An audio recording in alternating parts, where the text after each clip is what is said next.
Good evening, everyone. Welcome back to PyroFalkon's Let's Play Extravaganza, where we are playing Exogenesis, an interactive fiction adventure game, kind of like a cross between Post-apocalyptic world and Phoenix Wright Ace Attorney.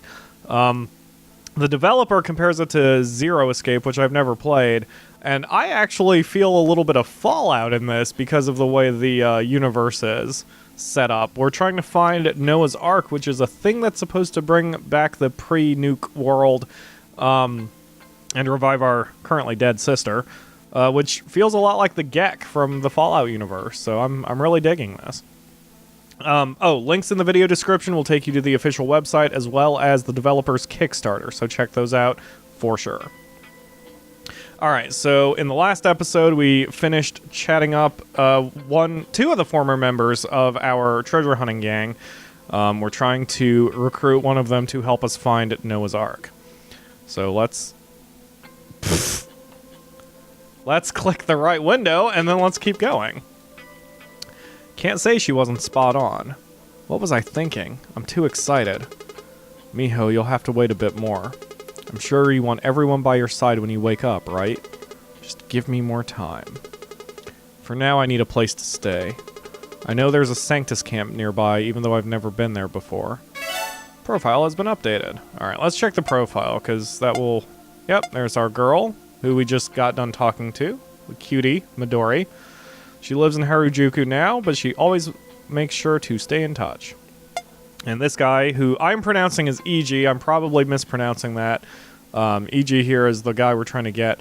I like that we call him an old man, and I love how anime style makes, like, old people, quote-unquote, look like they're in their late 20s. It makes me feel ancient. But whatever. So, oh, wait. There was a new line added there. As expected, he finds the idea of reviving the dead a little bit crazy. Yeah, of course. Okay, so our first task is to find a place to sleep. So let's keep going through here. You traverse the dark streets of I thought it was just Akabara. I didn't realize there was an extra syllable in there. Akihabara? Yeah. Akihabara. See, this is when I need the Akamura here with me, since she can actually pronounce Japanese words correctly. And I feel like I have cotton in my throat. There seem to be a lot more people near the center of Novus Tokyo compared to a few years ago. Survivors were out peddling their wares, building makeshift houses, or begging for supplies. It was the busiest place you had seen in a while, coming from the city outskirts. Times have really changed, huh? It feels like just yesterday the people were struggling to barely stay alive. Having a Sanctus base nearby probably helps. Whether you're on their side or not, you've got to admit that they can maintain some semblance of law and order. At least, as long as their soldiers are around. Hey! Pant. Wait! You heard footsteps fast approaching behind him. The man eventually caught up to him and was now struggling to catch his breath. Have you seen two guys run past here? No. Are you kidding? I was right on their tails. Are you sure you didn't see them? Maybe they passed you while you were busy daydreaming. I didn't see anything, dude. Back the fuck up. Come on, man. I just need a minute from you here. Our friend, she was... It's terrible. Those criminals have to pay. Good luck with that. I don't see any Sanctus patrols anywhere. Oh, it's miserable. So miserable. Please, can you help us? Any information would be great. You look like you know your way around this place, so please. I have my own problems to deal with, buddy. I have a dead sister to revive. I have a cute girl to eventually hit on, hopefully. Look, you wouldn't understand, so no. You'll have to find someone else. You have no heart, brother. You have no heart. The stranger shook his head in dismay. He fixed you with a piercing glare before turning on his heel and leaving by the opposite direction. I can't be distracted. We have to go find the Sanctus base and sleep and get everything going. I better stay out of trouble as much as I can. I have to admit there's no guarantee that the Ark will be easily accessible. Sanctus and GPA are obviously on the move. Hopefully, they'll be too busy killing each other. Both of them have suffered losses chasing the Ark, and that's gotta add insult to their injuries. The sooner I get the entire team cracking on the Ark, the better. Indeed so. Bothering the people inside isn't a smart idea. At this late hour, nomad settlers are always on edge. You never know when anyone's gonna barge in and steal your supplies. Yeah, let's not just barge in. Can't mistake those guards for anything else. This is definitely Sanctus territory. Security seems tighter than usual. I suppose the increased GPA activity keeps everyone on their toes. From a distance, you could see a desperate-looking man who was little more than skin and bones. He particularly stood out because of how restless he seems, and his eyes constantly darting this way and that. The man fell in line with everyone else who was trying to enter the settlement. A guard ran a scanning device over his body, the machine emitting a series of beeps as it did its work. However, the noise seemed to suddenly drive the man into hysterics. This can't be right! Your scanner must be broken! Back off. You're not allowed in here. Please, do it again. Check me. I have the chip, I swear. The man tried to grab the guard's collar, but the guard roughly shoved him away. We don't want this to turn ugly. Just back off, you old fart. Really? I have the chip. I fucking ate one. Bit it off some unlucky sod. Please let me in. I haven't had a decent meal in months. Disgusting. 2 gunshots roared from the guard's rifle, killing the man instantly. The other people in line watched with mild interest, but seemed to quickly put it out of their minds. A man in uniform indifferently dragged the dead body away. Run of the mill, thought you. The witness's apathetic reactions did not strike you as particularly unsympathetic. It was just clear that such things were just part of everyday life around here. Poor guy. You're dealt one bad hand and end up starving to death or getting killed by other survivors. I wonder how long I'd survive without this biochip in my arm. I know I'd be begging EG for a place to stay right now if I didn't have this golden ticket. Funny when you think about how this little bugger is supposed to be a symbol of faith. A privilege bestowed to those who choose to believe, they tell us. If only the lack of it didn't mean death. I never even had a choice. To be fair, forced indoctrination upon birth does have its perks. Privilege my ass. Better get inside. Alright, so we'll just talk to him. You're new around here, aren't you? Just passing by. You know the drill. You offered his left arm to the guard who promptly used the scanner on him. Get in. If you don't mind. Gotta find myself a spot. Wow, this is a shelter? A base? Ugh. Given the atmosphere of this place, I doubt there are shortages of anything. Places that are running low on the basics tend to feel a bit tense. This settlement seems fine. Definitely Fallout. Got water bottles just laying around here, too. She's sleeping. No need to wake her up. Yeah, let's talk to everybody. Doesn't look like that she can be bothered. Oh, hail Lord Septimus for providing us a roof to sleep under tonight. Hail, hail! Praise Lord Septimus, his holiness for the food on our table every day. More meat, please! Hail, hail! It is by your grace that we live another day. O Lord Septimus, to you I pray. I'm glad I didn't get shot today. Hail, hail! Nut jobs. Hello, ladies. Or guy. Very Japanese man. That makes me feel like I should be reading this in casual racism voice, but I'm not going that far. Plus, I can't do that voice. Very Japanese man. Is it just me, or are there more Sanctus troops here lately? I didn't know Akihabara was a danger zone. Speaks in a different language. Not so wait, that's a dude? Fair enough. Speaks in a different language. What's a bunch of starving rebels gonna do? Their biggest problem is probably stopping themselves from eating each other. Uh-huh. Those good-for-nothing guards are just stealing our rations. We're better off without them, I'd say. Uh-huh. Are they talking to each other? Oh, there's a little girl in the back. There's a kid in here. I wonder where his parents are. Can we not talk? Okay, fair enough. That must be the security room. No point in going there unless I want to be a pain in the neck to Sanctus officers. Okay, well, I guess there's nothing more to do here. All the beds in this area seem occupied. Better look around some more. It can't be that crowded in a settlement that's barely inside Sanctus territory. Oh, I see an open door.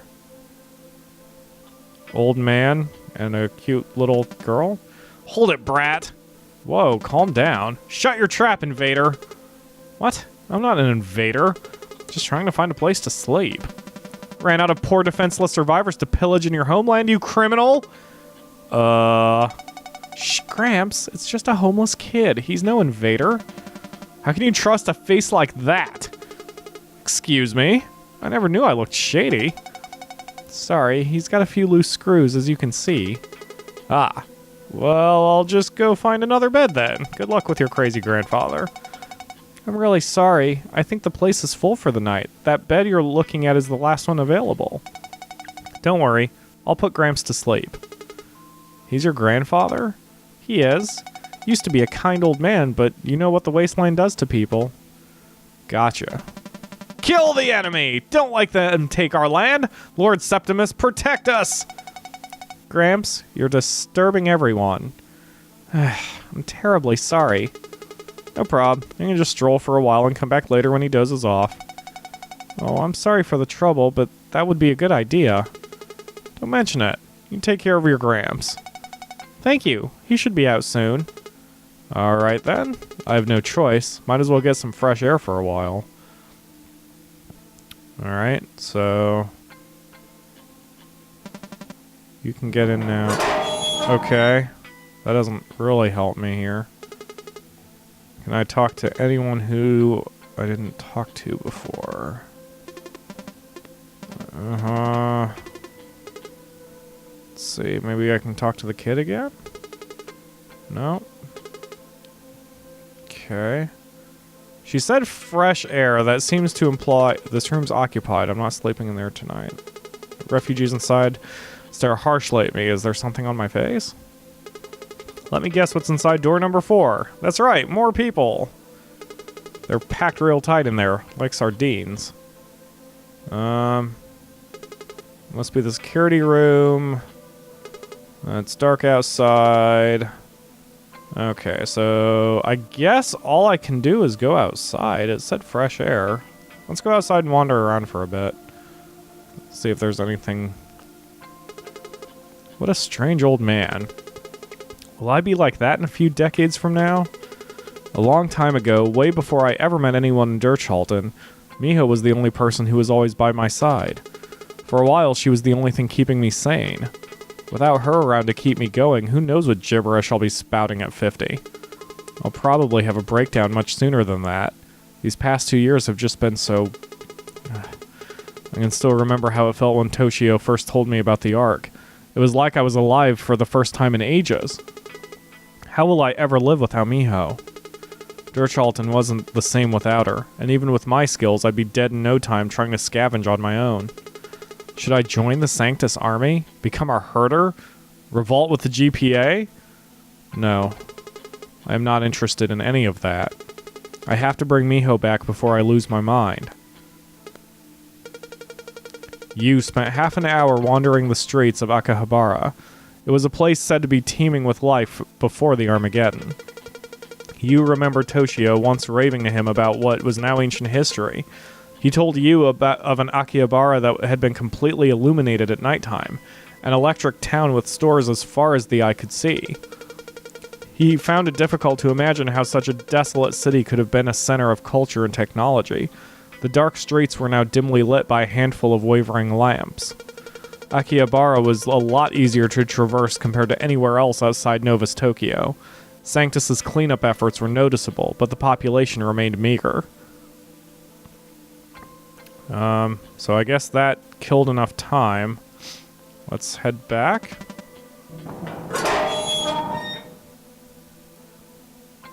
Yep, he is asleep. I don't think bothering him is a good idea. Other news, rebel activities are increasing in outer territories of Novus Tokyo, compromising the safety of its residents. The blessed followers of Lord Septimus are advised to stay within short distance of Sanctus settlements, where the mighty fist of His Holiness is always ready to strike insurgents. Rest assured that the faithful are in good hands, and the rebel threat will soon meet its demise. Well, alright. He's finally asleep, huh? Yes, I apologize for the inconvenience. The bed's all yours now. You nodded as a gesture of thanks. The offer was more than welcome. I just realized that the sound of the letters coming up on the words changes pitch depending on who's speaking. That's a nice little design choice. I'd better tread carefully tomorrow. I know I'm asking a lot from E.G. From his point of view, this all must seem like some kind of wild goose chase. But he must feel as strongly about this as I do, right? As much as I hate to admit it, he was a better big brother to Miho. He was everyone's reliable, responsible big brother. Come to think of it, ever since getting to really know each other, this is the first time EG's refused to help me. Is the Empyrean that important? Or maybe the idea of reviving the dead is too crazy for him? It has to be possible if Toshio would swear on it. Whatever. Time to get some shut-eye. Excuse me. Whoa. Rays of golden sunlight pierce through the heavens to shine upon me. The sky above me is brighter than I've ever seen it. My eyes follow the rays of light back to the ground. All around me are white flowers with tiny closed petals, receiving nourishment from the sun. They're called snowdrops, I think. I know I've seen them somewhere before, but I don't recall from where or when. I think it was summer? Images run through my head as if I were watching a movie, and then I see her. Miho. She loves snowdrops. Once we saw an entire field of them. She ran through them as if she didn't have a care in the world. The movie ends and the snowdrops in front of me begin glowing warmingly. One by one, they start to blossom as if absorbing the sunlight. Suddenly, I realize they're all around me. Hundreds, maybe thousands of snowdrops, and I'm in the center of them all. At first, they blossom one by one, then two, then three, until my eyes could no longer follow along. I noticed the flowers have been forming a circular pattern around me. I've been completely surrounded by blossoming snowdrops. Chapter 1, Second Night. Midori was right. There's no way EG would go along with it when the invitation reads, "Let's bring back a dead person." I have to learn what I can. Maybe there's an important reason why EG can't leave this place. Maybe I can make a compelling enough case that he'll want to pitch in all his own. May as well poke around and see what I can dig up. So how did I spend the second day exactly? That's my question. Oh god! Welcome to the Empyrean. You are a scary lowly, and I'm not sure why. Nova's Tokyo's own little piece of paradise. What? Yu stopped dead in his tracks, a bit dumbfounded. Before him stood a girl around his own age wearing a very frilly dress. That was also good. Like, the fact that she was just kind of there and in the middle of an animation and immediately talking, there was no warning, that threw me off too. That was a good way to convey that. Poor Yu. Who was this person and why was she talking to him? She responded to his confusion with a cheerful smile and a flick of her wrist. Is it your first time here, Master? Excuse me? I mean, it's not my first time here, and I am definitely not your master. Oh, I'm sorry. I don't recognize you. You must have come in while I was running an errand. Master. A strange girl. I guess master is a term of endearment for customers. You know everyone here? Some names I haven't caught yet, but I know all the faces. Okay. Master suffices most of the time, huh? Ha! You're so funny, Master. May I know your name, then? The name's Yu. Call me Yu, I insist. Okay, Yu. Hey, Yu! That sounds kind of rude. I think I'll stick with Master. Hee. I can't giggle, I'm sorry. Her peculiar dress dumbfounded Yu. Whatever. Suit yourself. What should I call you? Call me Aya, Master. My name is Ayami. Aya for short. At least your name is easy to wrap my head around. Can't say the same about that frilly dress you have there. You like it? Yeah, you'd like to run that around. If you had to run from bandits, it'd get in the way. You'd either trip on it or it'd get stuck on something. Oh, you're not from around here. Akihabara's been bandit-free for a while now. I kinda figured. You can't have free-flowing booze and not attract thugs who will murder you for a pint. Yup, so that means frilly dresses are okay, right? It's an eye-catcher, I can tell you that. Never seen such fluffy clothing before. Why, thank you. Since you're so nice, do you want to hear a secret? We do want to hear a secret, but we're going to hear that secret in the next episode of PyroFalkon's Let's Play Extravaganza. Thanks for watching, everyone. We'll see you tomorrow for another one.